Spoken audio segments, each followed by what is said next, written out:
the millions of people that he's allowed to come in through the border. They're taking black jobs now, and it could be 18, it could be 19, and even 20 million people. They're taking black jobs, and they're taking Hispanic jobs.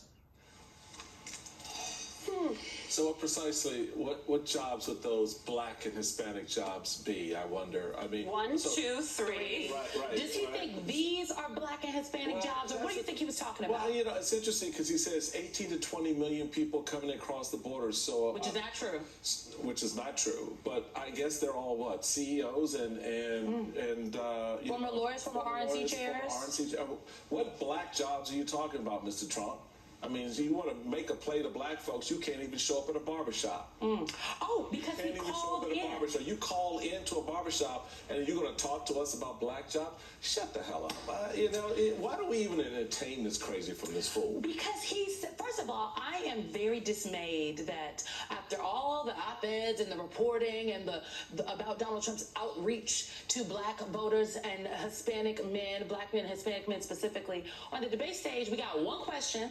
And the question was turned into trying to pit, by the answer of Donald Trump, pitting black people against Hispanic people. Right. And no one has asked what a black job is, what a Hispanic job is. I want the reporters who are on the trail with Donald Trump to ask him. He doubled down, tripled down in his rally in Virginia yesterday talking about it. This is offensive. This is an insult. This lets us know how little he thinks of black and Hispanic people in this country. His people had a barbershop event with black business leaders and barbershop roundtable in Atlanta.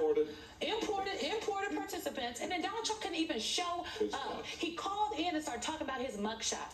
Please stop writing. He's going to get 30% of the black vote. Do you think black people are stupid? Can you just make the subtext textual for us when he says a black job? What is it? He's talking about menial work.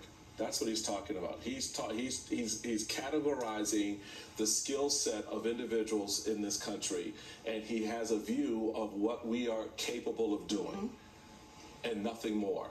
And so when he's talking about this, and I've been in this room long enough to know what he's saying, because I've heard this crap before. For people who assume that because of the color of your skin, that's all you can do. So let's be straight up about what this man is saying when he talks about people coming across the border, taking black and Hispanic jobs. He's talking about taking menial labor work from other people.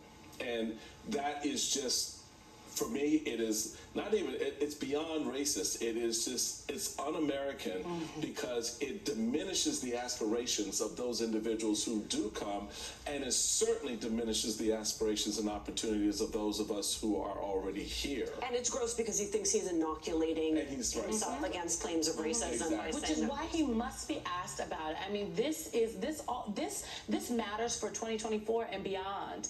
And, you know, which is why I'm glad we're here talking about it, but he must be asked about it. He must be rigorously examined. Just as we rigorously examined Joe Biden's terrible debate performance, we have to rigorously examine what Donald Trump is saying and connect that to what this means for our broader democracy and conversation. Flip that script.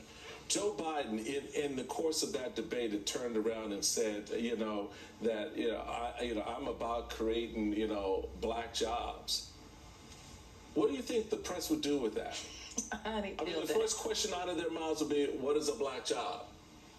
And so why isn't the press asking Donald Trump this, and why do you let him get away with sliding and shifting on the issue without pressing him and making him account for his own words, which he'll then lie and say, I didn't say that. So the conversation that we are having right now, I love having it with you guys every Saturday and Sunday, and soon we are going to get to have this conversation with our audience. Yes. That'll be fun. I'm looking forward to that. Democracy 2024 is our MSNBC live event on, September 7th? Yeah, Mom, you can scan for tickets right there. Yes, get your phones out, folks. Pull your phone out, open up the camera, scan for your tickets.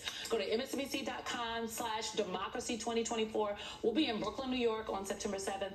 and we're going to have this live version of the weekend. I am so excited because we sort of have to imagine the audience as we do this work. Like, I love all of you who ping us on X and get into our DMs, but it's actually different when you are in the room and feeling. I agree. Well, it's what we were saying before about the president. It changes you when you are in space with real people and you have a chance to sort of talk to them and react to them. And I think with our conversations, we're going to get a whole lot of reaction. I was talking with Rachel about it the other day, and she's mad because you only see her from the waist up, so she actually has to wear pants to this event, whereas we have to wear pants every Saturday. We got a whole outfit with a shoe every weekend, okay? 6.